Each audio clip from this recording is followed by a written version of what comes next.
Sejam bem-vindos à Revista Fórum. Eu sou Carlito Neto, historiador e cientista político, e hoje eu estou aqui para falar com vocês sobre a confirmação da condenação da Carla Zambelli. Isso mesmo, a gente trouxe aqui alguns dias atrás que a Carla Zambelli seria condenada no STF. Eu cheguei até a dizer, né, que apesar de eu imaginar que alguns votos talvez não fossem ali favoráveis à condenação da Carla Zambelli, eu já imaginava que pelo menos o voto do ministro Cristiano Zanin e do ministro Dias Toffoli seriam de certeza para condenar a Carla Zambelli, que ela teria pelo menos ali já 6 votos, já que até aquela altura já tinham votado o ministro Alexandre de Moraes, o ministro relator do caso Gilmar Mendes, a ministra Carmen Lúcia, o ministro Flávio Dino, e quando o ministro Cássio Nunes Marques pediu vista desse caso, o ministro Cristiano Zanin antecipou o voto dele. E ontem, ou foi hoje pela manhã, na verdade hoje pela manhã, né, hoje é terça-feira, né, esse dia 25, isso, hoje pela manhã, o ministro Dias Toffoli também antecipou o voto dele,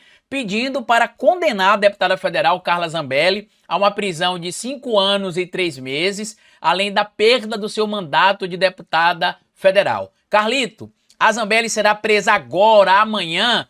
Não. Por quê? Primeiro, o ministro Dias Toffoli, o ministro Cássio Nunes, tem até 90 dias para poder se manifestar sobre o seu pedido de vista, que inclusive muita gente achou um absurdo após tudo que se sabe que aconteceu, passados-se mais de 2 anos do fato que aconteceu em 2022, tudo bem esclarecido, não é um processo tão robusto. O próprio voto do ministro Gilmar Mendes não é gigantesco, né? Então dá para você entender claramente o que teria acontecido, mas o Cássio Nunes Marques fez uso de uma coisa que é direito dele, né? Pediu ali vistas e tem até 90 dias para se manifestar sobre o fato ocorrido.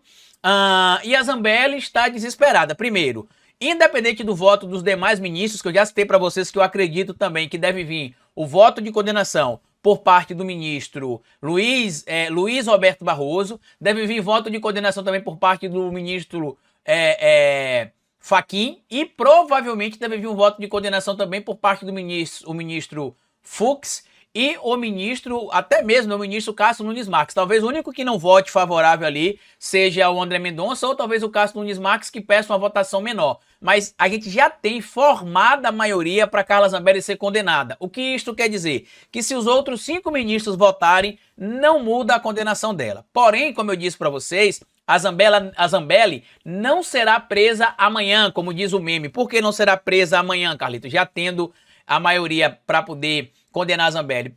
Por quê? Primeiro, ela tem direito ao devido processo legal, que inclui aí a presunção de inocência, direito ao contraditório e a ampla defesa. Esta ampla defesa inclui, inclusive, os recursos que a Zambelli tem direito ainda de pleitear na justiça. Então, após a sua condenação, ela vai solicitar ali, junto com a defesa dela, o chamado embargos de declaração e depois solicitar os embargos dos embargos. O que eu posso garantir para vocês é que mesmo que o ministro, por exemplo, André Mendonça, peça também, faça pedido de vista sobre esse caso da Carla Zambelli, eu não acredito que ela deixará de ser presa ou perder o mandato neste ano. Lembrando que, pela pena que foi submetida a Carla Zambelli, pouco mais de 5 anos, superando ali o período de prisão de 4 anos, ela estaria enquadrada no que a gente chama de regime semiaberto, ou seja, ela sairia para trabalhar e voltaria à noite para o sistema carcerário. E para deixar a situação da Zambelli ainda mais complicada, no momento que eu estou gravando esse vídeo para vocês aqui, está tendo lá o julgamento do Bolsonaro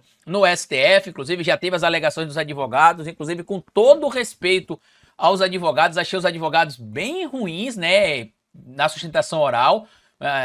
Posso ressaltar aqui um que eu gostei bastante, foi o advogado do ex-ministro, o Paulo Sérgio Nogueira, né? Teve outro que eu não me recordo agora, depois eu vou ver nas imagens para trazer, mas o do Paulo Sérgio Nogueira eu gostei da sustentação oral dele. O do Alexandre Ramagem, extremamente nervoso, foi o primeiro a fazer a sua sustentação oral. A gente sabe que realmente não é fácil você fazer uma sustentação oral no STF, para ministros do STF, a Suprema Corte do Judiciário Brasileiro, mas para quem atua nessa área, já deveria estar pelo menos preparado emocionalmente para lidar com situações de estresse, entre aspas, elevado. No momento que eu estou gravando esse vídeo, inclusive, os ministros já estão proferindo os votos ali. É provável que a gente já tenha a divulgação ainda hoje sobre a aceitação ou não da denúncia feita pela Procuradoria-Geral da República por parte da denúncia contra esses indivíduos, tá? Alguns serão ainda ouvidos amanhã, porque a denúncia não foi apresentada contra todos no mesmo dia, então amanhã terão outros indivíduos que também passarão pelo julgamento também da primeira turma do STF para decidir se eles serão ou não tornados também réus. Provavelmente serão todos tornados réus também. Inclusive o próprio entorno do Bolsonaro já admite ali que a condenação por parte, a aceitação, melhor dizendo, por parte da denúncia pelo STF, especificamente pela primeira turma, provavelmente será por unanimidade, né? A gente sabe que a tendência é que realmente aconteça isso. E para deixar a situação da Carla Zambelli ainda mais complicada, na noite da última segunda-feira, Bolsonaro, junto com Tarcísio de Freitas, participou do podcast Inteligência Limitada do Vilela, né? O Rogério Vilela. Abraço inclusive para você, meu amigo Rogério Vilela. E lá no podcast, o Bolsonaro disse que ele perdeu a eleição por causa da Zambelli. Ele disse exatamente o seguinte, ó, aquela imagem da Zambelli, da forma que foi usada, perseguindo o cara lá, teve gente que pensou, olha, o Bolsonaro defende o armamento. Mesmo que não votou no Lula, anulou o voto. Carla Zambelli tirou o mandato da gente, afirmou o ex-presidente durante a entrevista ali ao programa do Vilela. E aí a Zambelli foi procurada, inclusive, né, ali pela Andréa Sadi, do blog dela, para poder falar sobre essa situação toda. E a Carla Zambelli diz o seguinte, não acho justa. Eu sempre o defendi, estou com depressão, sendo julgada e no pior momento ele falar dessa forma é trazer muito peso para as minhas costas. E, sinceramente, Zambelli, ele não tá nem aí para você. Sabe o que é que ele falará se alguém for levar algum recado seu para ele? Vai dizer o seguinte, vai ficar chorando até quando? Vamos levantar, resolver as coisas como homem, vai ficar de mimimi? É isso que ele vai falar. E sinto dizer para a Zambelli, para os familiares da Zambelli, para os apoiadores da Zambelli, que eu não tenho empatia absolutamente alguma com a Carla Zambelli. Eu quero que ela vá para a cadeia, que ela cumpra a pena pelos supostos crimes que ela cometeu, porque lembrem vocês, este caso é o caso que ela perseguiu o jornalista Luan Araújo na véspera do segundo turno em São Paulo, no bairro dos Jardins, com arma em punho. Não é ainda o caso lá da invasão do sistema do CNJ, que ela teria contratado supostamente o hacker Walter Delgatti Neto para poder inserir no sistema do CNJ dados envolvendo ali, por exemplo, o mandado de prisão contra o ministro Alexandre de Moraes e o mandado de soltura de um líder do Comando Vermelho. O que é que eu acho interessante dessa situação toda é que eu acho que a Zambelli tá acordando e entendendo que além de ela já ter sido abandonada, que Bolsonaro não tá nem aí para ela. Então quem sabe a Zambelli não coloca a mãozinha na consciência e começa a revelar coisas sobre o Bolsonaro. Afinal, ela não tem mais nada a perder.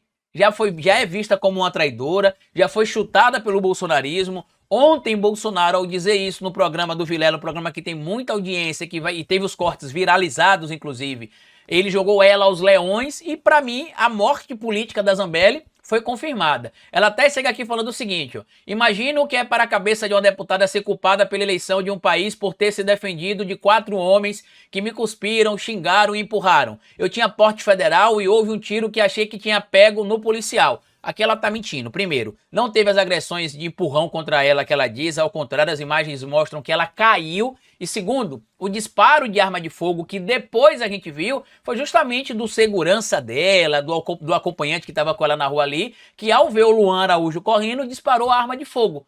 Então ela não empunhou a arma para perseguir o rapaz depois de tudo isso, ao contrário.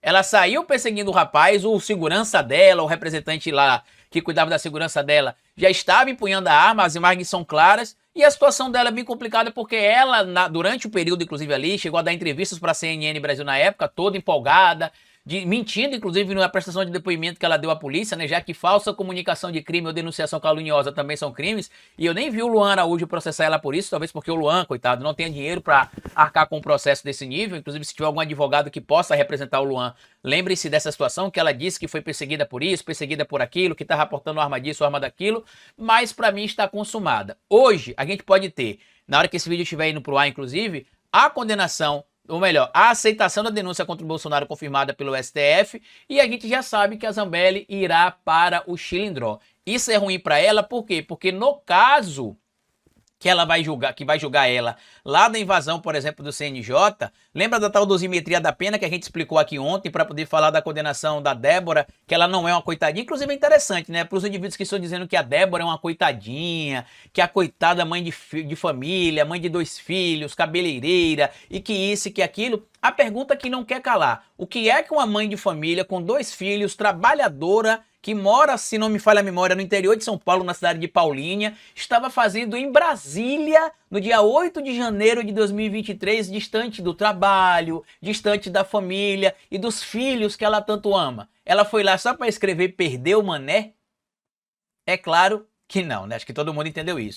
Então, um grande abraço para vocês, compartilhe esse vídeo, se inscreva aqui no canal da Revista Fórum e até o nosso próximo encontro. Tchau!